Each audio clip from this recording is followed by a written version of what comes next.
Before electric lights, humans slept in two separate chunks each night, and we may have lost our sanity when we stopped. In 1992, psychiatrist Thomas Ware locked volunteers in darkness for 14 hours every night for a month. No artificial light, no clocks, no phones.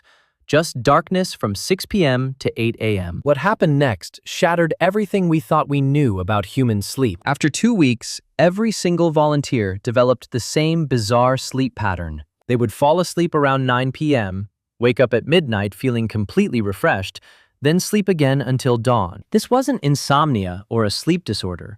This was our factory default. For thousands of years, humans experienced what historians call first sleep and second sleep. Between these sleeps was a magical hour called the watching, a time of profound peace and introspection. During the watching, people would pray, have sex, visit neighbors, or simply lie in contemplative silence. Historical records from the 1600s describe this midnight awakening as the most peaceful time of day. One 17th century manual instructed, "After first sleep, you should rise and give thanks for the rest you have received." But something happened in the 1800s that would destroy this ancient rhythm forever. The Industrial Revolution didn't just change how we worked, it rewired our brains. Suddenly, workers needed to be alert for 12-hour factory shifts, not gentle midnight contemplation. Electric lighting allowed humans to stay awake far past sunset for the first time in history. The watching hour, that sacred time of reflection,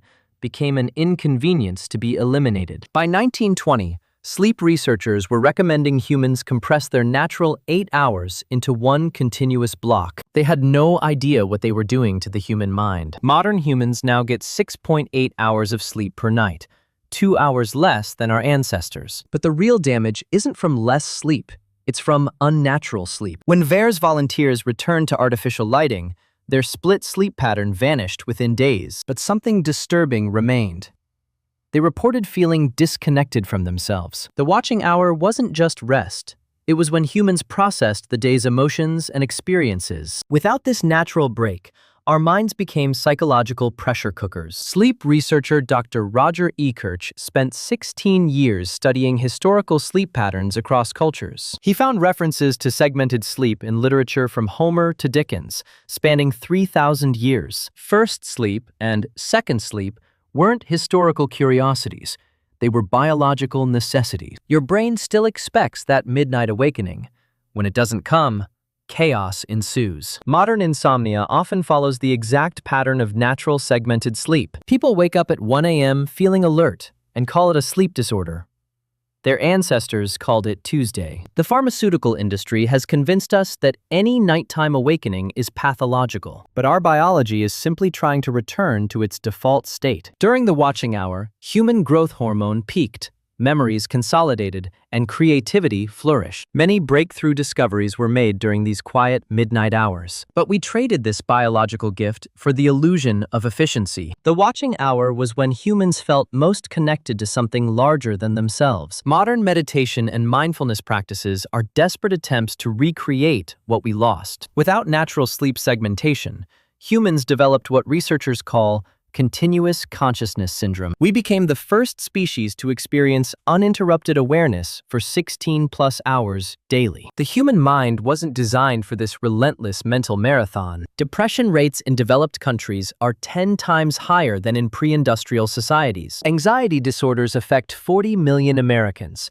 nearly the entire population during the medieval period. What if these aren't mental illnesses, but natural responses to unnatural living? The watching hour provided what psychologists now call default mode network activation. This is when your brain processes trauma, integrates experiences, and maintains psychological balance. Modern humans skip this crucial mental maintenance, leading to accumulated psychological damage. We medicate the symptoms instead of addressing the cause.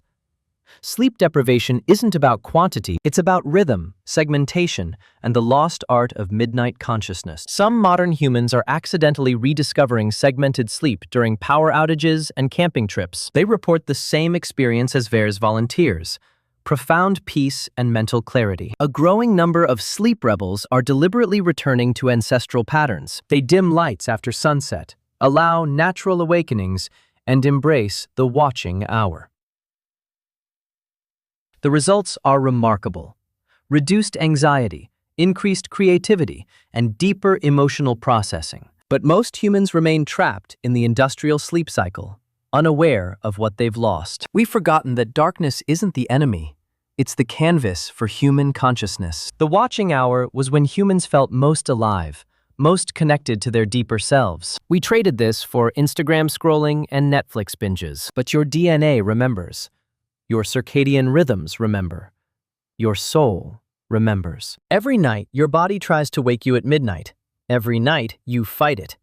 You've been conditioned to see this awakening as insomnia, but it's actually your biology calling you home. The watching hour is still there, waiting beneath layers of artificial living. It's waiting for you to remember what it means to be truly human. Tonight, when you wake in the darkness, don't reach for your phone. Don't fight the awakening.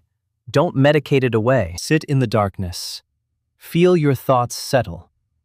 Let your mind process the day naturally. This is your inheritance.